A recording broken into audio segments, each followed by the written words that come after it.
that was where I was going with, right? Because you could have all the good intentions, like you just explained and laid out, and even the strategy.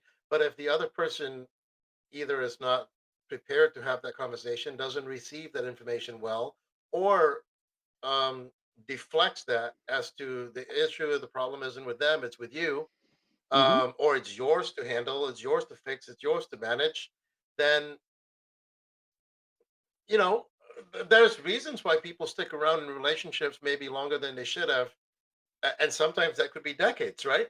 Because they feel Absolutely. like, ooh, I've spent 8 years with this woman, I've spent 7 years with this guy, I've spent 10 years with this person.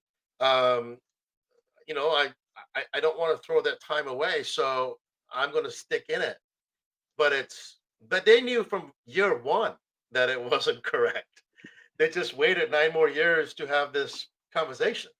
Well, and that's the thing is you have to be honest with yourself because if you look back, you know, 9 years later, you're like, oh, well, yeah, I did actually feel all this stuff in that first year, right? Like that's being unfiltered, like I said in the beginning, isn't just about what you put out in the world. It's all the things that you get back as well.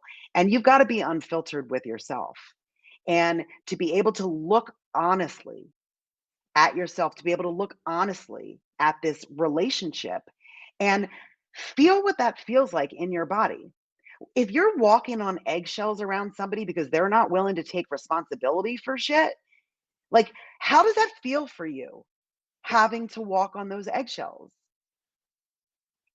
It doesn't feel good. And like I said, I'm all about you know, like ease and happiness and joy. And